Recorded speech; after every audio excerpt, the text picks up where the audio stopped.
and welcome to the Lakers Pulse podcast. I am your host at Not Famous Nelson on Twitter, and with me today I have a very depressed and sad Merge. What's up, Merge? Hi. So at least I just finished watching the Lakers blowout against the Suns, which was not a good game. The Sacramento game was much better, even though it was a really Yeah. bad first half. In That's terms of it got competitive in the end, so that kind of. yeah. But yeah, they were both not good games. The Lakers one was the Sacramento. Let's talk about the Sacramento one first. Lou Williams brought them back in the fourth quarter. He almost made the Lakers win the game that they probably should have lost. So Lakers still lost it. So Team Tank rolls on. So what were some of your thoughts on the game last night, Merch? Merch? Can you hear me? Yeah. Can you hear me? Oh, My mic just completely cut out. Can you hear me okay. now? Yeah, I can hear you. Oh, you go first. I need to figure this out for a second.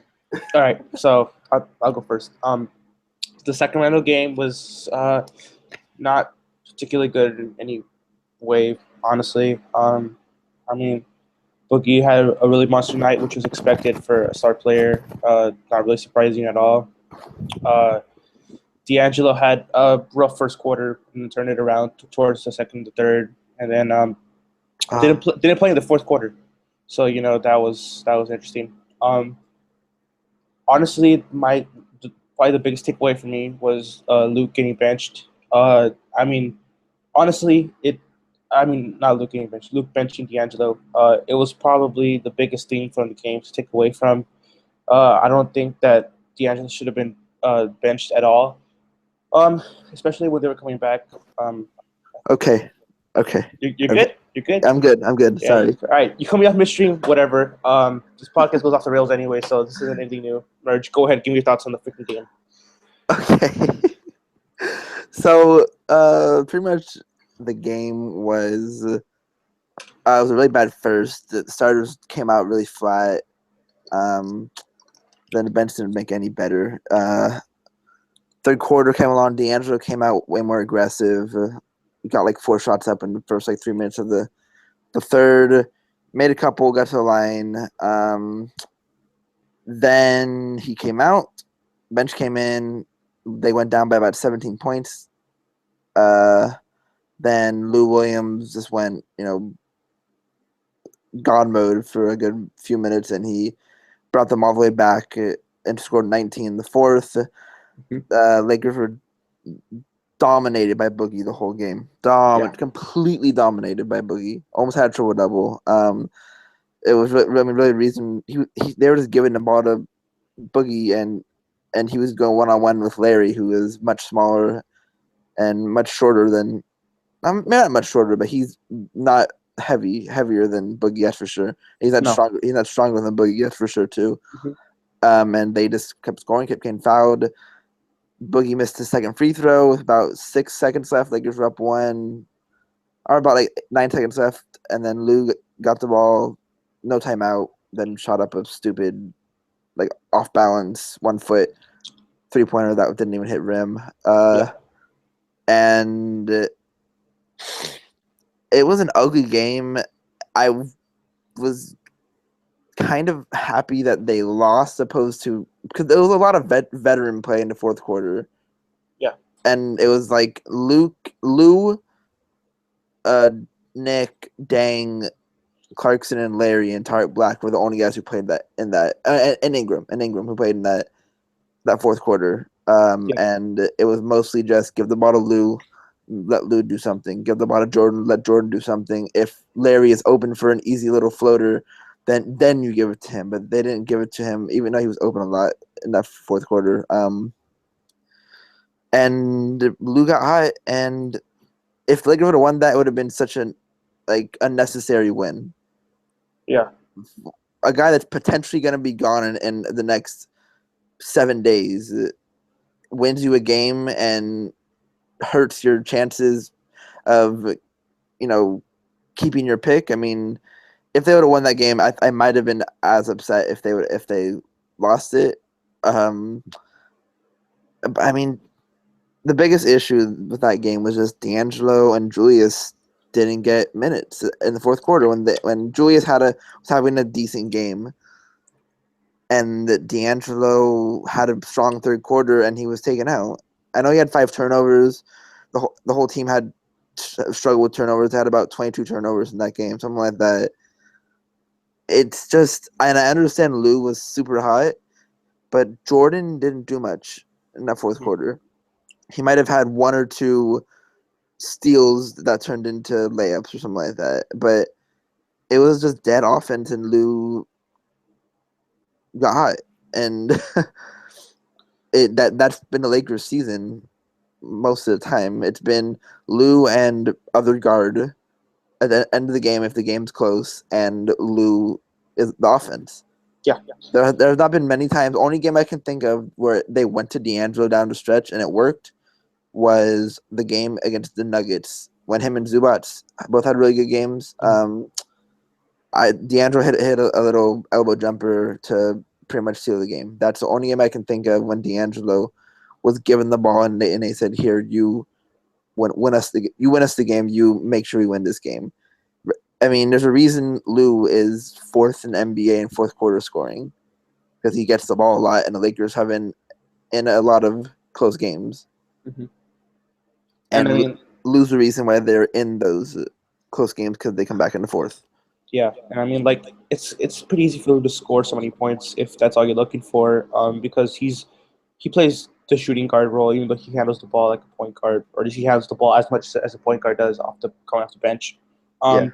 So I mean, the Lakers run off the bench, JC and Lou Williams, and today they ran out Huertas with the 2 of them, which was as bad as you'd expect.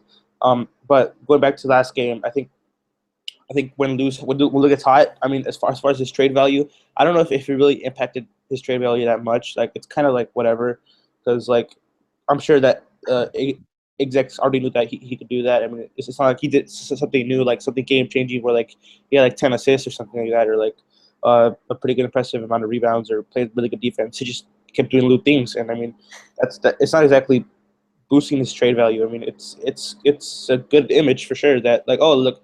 Like, he's still playing awesome so games this season. It's not like a 10 game. It's not like a little streak.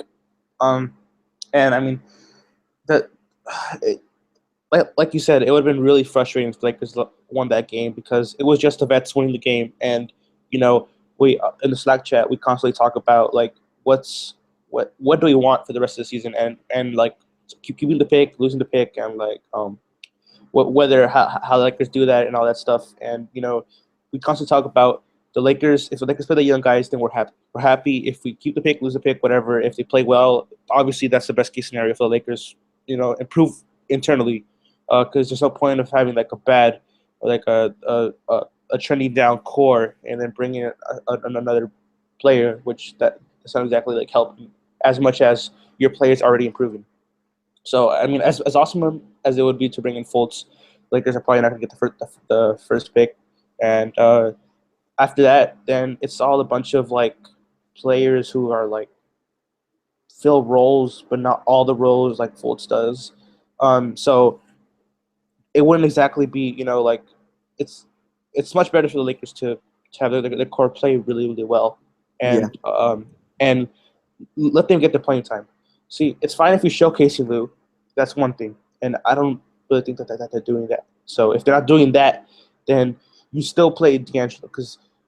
And you play D'Angelo over Jordan Clarkson because D'Angelo Russell has higher ceiling. He will be the better player. He is the better player right now to this day. He is the better player. And the fact that he didn't play over Jordan Clarkson, unless D'Angelo had an injury, which is understandable, but all signs point to that not being the case. And Luke saying, I want D'Angelo to play through injury. I want D'Angelo to, you know, play through his fatigue. And he can't play through it if you don't play him. His fourth quarter numbers would be much better if he got playing time. And you know, it's bad that he's ninth, I think, in as far as like fourth quarter minutes, right? Something like around there. He's really low. Ninth on the team. He's or 10th if you include Marcelo Huertas, but yeah, which is He's not No. really a basketball. Right. He's not a basketball player. So I mean, that's really sad to see. You know, that's pretty inexcusable. D'Angelo Russell is arguably the best player on the Lakers. Whether Lou is the best scorer, I'll say that now. Lou is the best scorer. That's not really up for debate. But the better all-around player, playmaker, defensive player is D'Angelo Russell. And it's not like their scoring is like a huge gap, right? It's when D'Angelo's on it, he's just as good as Lou, probably even Yeah. better, as far as just scoring, goes. So you know, I mean, I know that you touched on the benching a little bit, but do you have anything else to say on benching and all that stuff? I mean, it's nothing more on the bench. It's really just I'm tired of seeing Lou Williams and other guard in the fourth quarter. I mean, it's not a determined. D'Angelo should play every fourth quarter, no matter what. If the Lakers were a winning team and they're in the playoffs, I would completely understand benching him. If they were in it, if they were like the Thunder, then I completely understand. You're trying to win the game. That he was not playing well. Bench him. Obviously, this other player has been playing well. Lou, like it made sense, but for a rebuilding team who is like betting on one of these four young guys on becoming a star, you have to figure out if he's a star or if he's not a star by playing him actual consistent minutes. It can't be 30 minutes one game and then 20 minutes the other game. It's just not. And then you can't tell him you can't tell a player you want him to be more passive and then tell him you want him to be more aggressive. It doesn't work like that, especially for someone like D'Angelo who takes what Luke says very seriously. It takes what he hears very seriously. You can tell because if he's being criticized for not being aggressive enough, like tonight he shot like I don't know how many shots he took, but he took at least 16, 17 shots. I think he took like 15 probably. I mean, he was more aggressive today. You could tell he was being more aggressive today. If Luke tells him he needs to be more passive, D'Angelo's out there trying to make plays for someone else, sometimes to his detriment by passing the shots that he would normally take. Yeah, you have to be clear with him. You have to be more consistent with him, and you can't just like have him do one thing one time and then another thing another time. Yeah, I mean like for D'Angelo Russell, he's the point guard. We get it. It's a tough position, tough role. You know, he says it himself as much, and Luke says it himself as much. But it's this weird relationship where, it's almost as if like there's like this thing that we're not hearing about. Like there has to be. Like it doesn't make any sense when you think about it. When you really think about it, and all other teams, you know, you see the Suns right now book until they die. Right? They don't care how bad he plays. They're writing him out, and that's the case with a lot of young players. And D'Angelo Russell has a higher ceiling than most young players, so he should be playing the most. He should be playing the most minutes on this team, whether Lou gets you the win or not. And you know, we can argue about tanking whatever. If D'Angelo Russell plays well and that equals more wins, that's fine. That is fine. Yeah, I will take that. I'll take that every day. I'll take it to the bank. You know, it's just, you know, there's one thing if the Lakers would be winning games by, you know, the young players playing well. I'd be fine with that. I'd be okay. Like, I still want the pick. I'm still, like, a big draft guy. But it's still the fact that Dang's the one playing crunch time minutes, and if the Kings lose that game somehow, it'd be so bad because there is no excuse for playing Dang over another possible over Ingram. Julius. Yeah. Or Ingram, yeah. No, Ingram Ingram played, but Dang was in most of that fourth. Yeah, right. And there's no excuse for JC being over for D'Angelo, apart from D'Angelo Russell was hurt. If not, I mean, I get it. D'Angelo Russell wasn't playing the best game, but neither was Jordan Clarkson. If Jordan Clarkson was playing at least average and D'Angelo Russell was playing bad, then that's fine. Then you roll with the better player to get the win.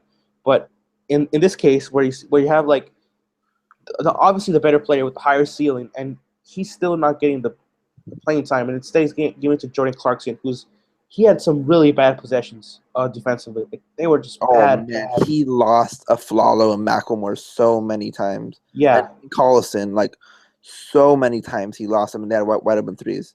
yeah. There is like he is the definition of athlete with no defensive instincts. Yeah, He can he can gamble, and he got a steal in that game. It was, I think it was like probably like 4 minutes left in the fourth. Like that was a pretty good play. But yeah, again, when we talk about like with like a certain point guard draft prospect, there's one thing knowing where the ball is going to be, and there's another thing guessing where the ball is going to be. And if you guess one time and you get it right, that's fine. That's a good play. But that does not make you a good defender just because you're guessing out there.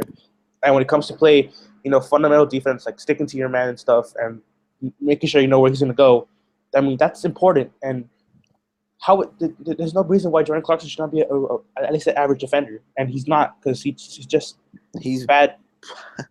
he's very below average. Yeah, He's the worst. He's a worse defender than Lou. yeah, and Lou's like super short with like, yeah, and it's just so frustrating. Like, you see the dunks, you see all the athleticism, speed, Yeah. and you still can't play defense, dude. Like, come on, like. And especially with all that talk that he was going to work out and he was going to improve his defense and he was going to do all this stuff, and it has resulted to nothing. He's gone back to where he is. In fact, his playmaking's gone down, and to still play him over D'Angelo, like, it's fine if you're trying to send a message or something like that, but it's happened over and over and over again. If it's not JC, it's Lou and like Ingram playing crunch time at the 1 and 2 or some weird thing like that, and there's always some weird thing that stops D'Angelo from playing crunch time minutes, which it really gets on your nerves. Like, yesterday, I probably would have been much more mad, but I've had a day to cool down. Yeah. But it's still really bad. And if you want to defend Luke, I don't blame you. He's a really good X and O coach. He has a good system for the young Lakers. But that's not enough to excuse him from his terrible rotations. The fact that he hasn't even improved in the slightest. He trusts Ingram more than D'Angelo, and D'Angelo's your second-year player. Like, that shouldn't be happening. You should trust D'Angelo Russell more. But Yeah. The thing that was the worst part about that whole thing yesterday was Luke's comment when he was asked why D'Angelo and Julius didn't play. And he said that he had Jordan out there. Was it Jordan? He had Jordan out there because D'Angelo had enough experience in the fourth quarter. And that, oh my God. It just, something like that that's just ridiculous to me. That's just ridiculous. When Jordan Clarkson is a guy who is older than D'Angelo by a good 3 or 4 years, he should know better what to do, right? D'Angelo, I want to know what his minutes in the fourth quarter were last year, because he does not have enough experience in the fourth quarter, evident by his minutes per fourth quarter. Yeah, like the Lakers ran a lot of Kobe and Lou Williams down the stretch. Like, that's not. And they run a lot of Lou Williams and Clarkson down the stretch this year. Yeah. It's and even when D'Angelo does play, it's Lou Williams iso ball. Yeah. That doesn't help him. Being out there and just being the standing by, that doesn't help you. Yeah, it doesn't. It really doesn't. Like,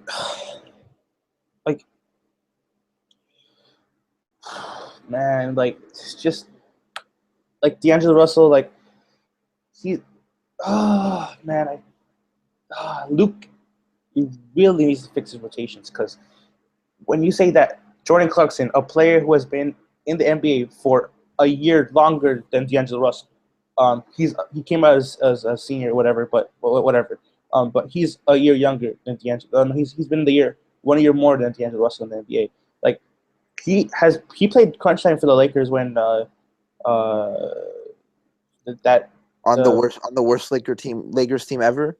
Right. Yeah, he played crunch time then, and whether you want to say that's invaluable or not valuable, he still had crunch time minutes, and Jordan Clarkson played a good helping of crunch time minutes last year, and to say, I'm not saying don't play Jordan Clarkson at all, right? Because that's not he's still a young asset. Like, whether you whether you like him or not anymore, whether you think that he's going to be a sixth man or a seventh man or 10th man, or he's going to be a starting shooting guard or star shooting guard, like whatever you think about him, like he still should get minutes. Like I'm not arguing that that Jordan Clarkson deserves no minutes at all, but I think that when you have to decide between a future bench player, he's not going to be starting. I don't think Jordan Clarkson's going to be starting shooting guard anymore at all.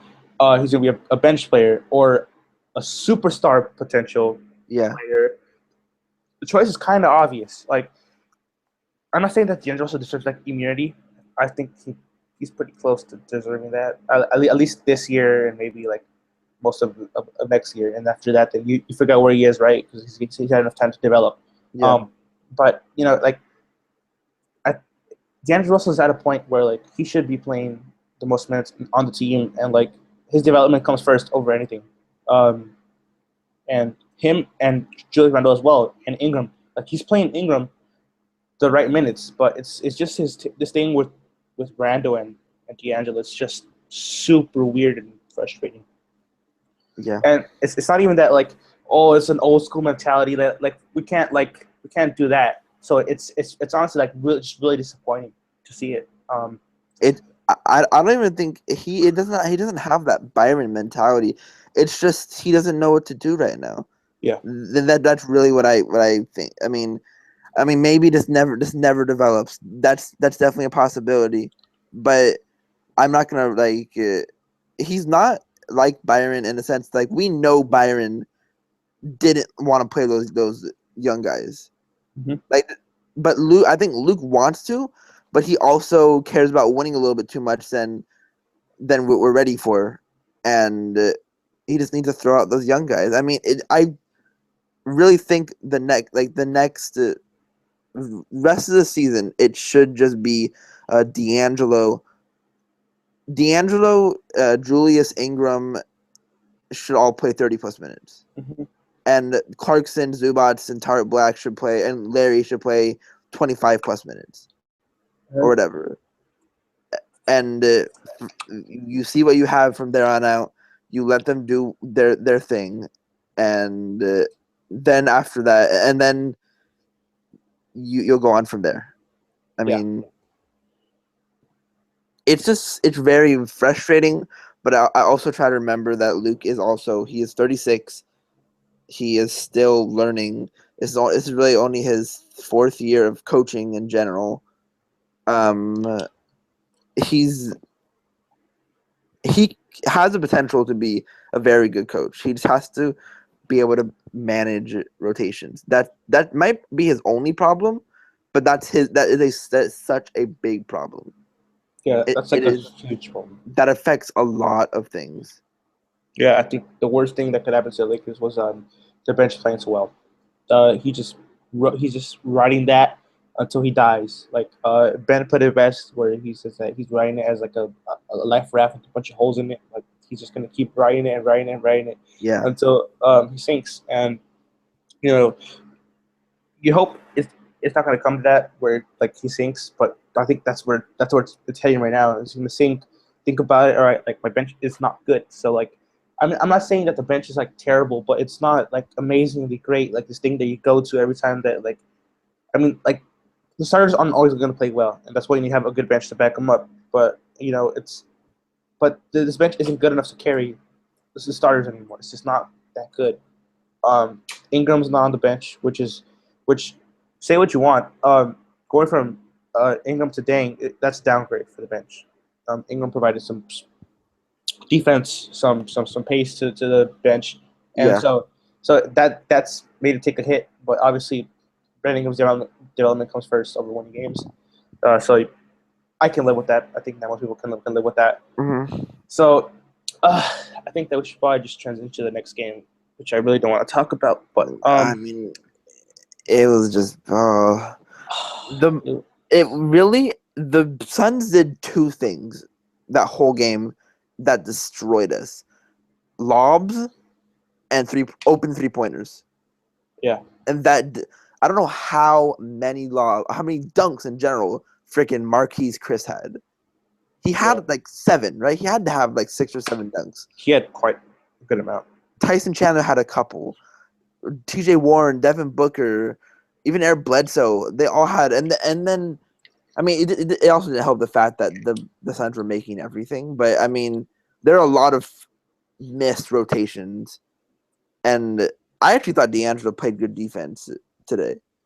Hot take. And Bledsoe did have a triple double, but I mean, again, a lot of those assists were wide open threes and lobs, and he shot something like 5 for 14. He had like 17 points, but D'Angelo played him pretty well. It was just the rest of the guys around him were absolute garbage tonight. Yeah, it was a pretty bad game to watch. I think halfway into the third quarter, it's unwatchable at that point. Like, I feel bad for all the bloggers and all the media people that had to stay and keep watching after that. Yeah. Like I stopped watching after the third because I decided to stick it out a little bit more, just to see if I could take away some extra things. But there was nothing to take away from this game. Merge turned it off after the infamous. Marcelo Huertas tried a scoop layup and he airballed it, so I just turned it off after that. Yeah. I should have turned it off when Marcelo entered the game. Honestly. The only good thing from this game was that D'Angelo was able to put up shots. Yeah. He didn't have a great field goal percentage, but he put up 15 plus shots. Yeah. Which he needs to average at least 15 plus for the rest of the season, again, in my opinion. And most of his shots came later in the game, so it wasn't like an early thing, and then after that, he just lost it, and he just couldn't shoot after that. He just needed to put up those shots just to get his rhythm back, because he missed a lot of open threes, he missed 2 or 3 open threes, and then he missed a couple of like open little like floaters that I don't know what's up with him in floaters anymore. He was so good in college and last year at his floaters, and I just don't know what has happened. But he just needs to put up shots. I'd much rather him go 5 for 22 than go 1 for 6. You know, like if he's putting up shots, that shows he's being aggressive. It's just that his shot didn't fall that night. Yeah, and I can live with that. Yeah, I mean, like as long as like he's his. I mean, obviously you want to see him make the shots, right? But, obviously. But if I don't want him to be just a non-factor and just a ghost on the court, like if he misses shots, he misses shots. That's gonna happen to every single player in the NBA every now and again. And eventually they're gonna fall because D'Angelo is a very good shooter. He's a very good offensive player, so they're going to fall. That's not just gonna go away. Just shoot. Just keep shooting. Shoot. I mean, even if they're down by a lot of points, just put them in there and just to be a shooting guard and shoot everything. Yeah. I mean, although it wouldn't be like the best like in-game time to give him, it'd still be in-game time, and he can still pull things from film and stuff to work on. He can still examine like where he is and what he needs to improve on, like what part of his form he exactly needs to, fix. Because you can't fix anything if you don't shoot the ball. I said on the last podcast, but whatever. I'm fuck it at this point. This game, I don't want to talk any more about this game. It was just a bad game. It proved that the Lakers are a bad team, and the Lakers had a pretty good stretch in them, which was it was promising to see.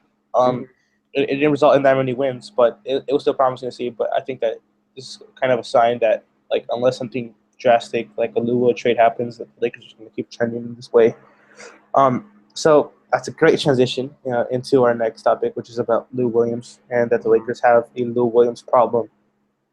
He's been putting up the points that you expect. He's been carrying the team in the fourth quarter like he usually does, scoring ways. And he's same old Lou, scoring points, and he's been really good. He's been having a career year this year. Yeah. Props to him, but it doesn't help us. Yeah. It hurts development. I mean, I didn't like Lou a lot last year. I respect him now, and I mean, he does what he does. He's a very good scorer. He is what he is. He's never gonna change. That he is a perfect playoff team player. He's the Mhm. perfect guy for you to throw in there, and he's going to get you 15 points in like 10 minutes. Yeah. Or I mean, if he plays even longer, then But he is not on the Lakers timeline at all. He's not helping the Lakers guards develop with his ISO ball. He's not. It's just it doesn't help at all.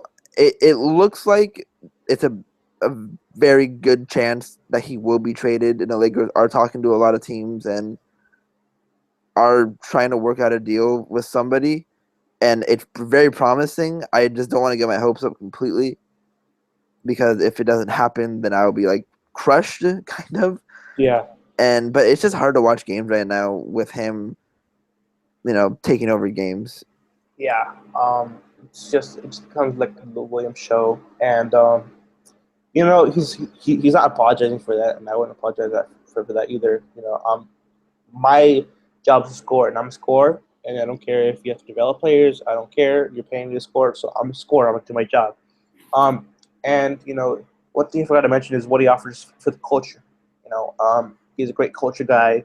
Obviously, a great locker room guy, great vet.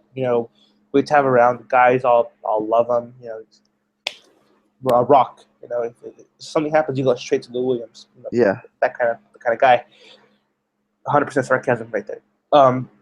So I mean, it's the Lakers won't really be missing anything on as far as environment and locker room with Lou Williams gone, and I mean he's not exactly a winner. Yeah.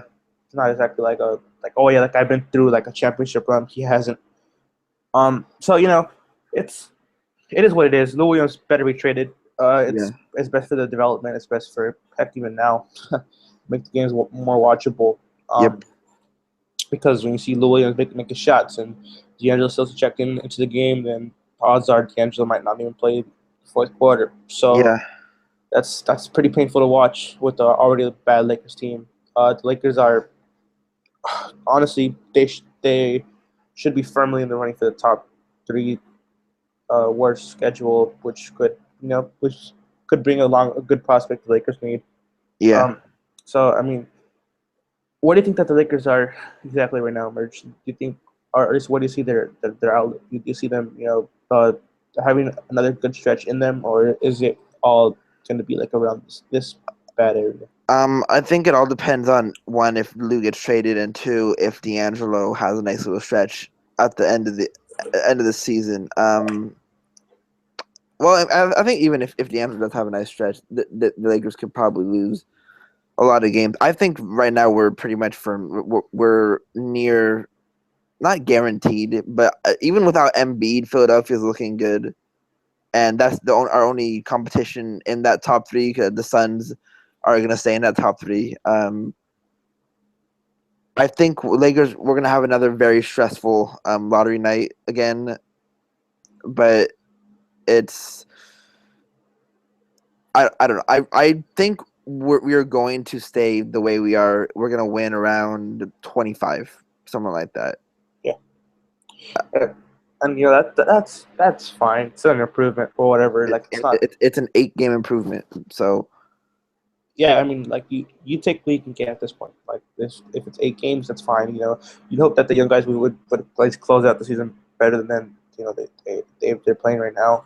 yeah, But I mean, Lakers are still really young. The core is super young. They have a first-year coach who has a lot of first-year coach problems, who hasn't improved on those problems, and you have D'Angelo, who's still figuring things out. And he has probably the most important role on the team, which is the point guard spot. It's point guard you can league now. But I mean, the season has been all bad. Like Zubac has been a bright spot, and Yep. he's contributed more than I thought that he would right away. Jordan Clarkson's been down, but he's not like he's not like terrible. He's still pretty meh, but he's still young, so he can still prove. Randall had a great start to the season. You'd hope that after the All-Star break that he has like a similar type of season. yeah, Ingram has had a really rookie year, a expected rookie year. He's been up and down, scoring then not scoring, then playing good defense, then playing kind of okay defense, and he's still young, still figuring things out. He's not the next Kyle Anderson, by the way. Oh, in case you wanna. I do not want to get into that. Oh my god.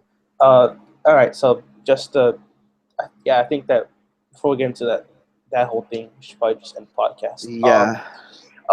This was a short one. Clayton was announced, so that's why it was so short. Yeah. Hopefully we can have like a big LP podcast with Clayton and TJ and Jamie. So Yeah. sometime this All-Star break. Yeah, we'll see if we can get a work on that. We'll probably have Clayton said that he wants to do 2 podcasts. Yeah. In the All-Star break, which is fine. We'll have some more content for you guys on the site. I'm still working on my Lonzo thing, working on a couple of draft things. Me and Merge are working on something else, Yep. which is going to be chopping pretty soon. Yep. So that's pretty exciting. So apart from that, Lakers are bad. Another lottery night. Trust the process. Trust the process. Sam Hinkie style. Sam Hinkie is our Lord and Savior. We try to pray that he comes sooner than later. All right, so catch you guys on the next podcast. See ya.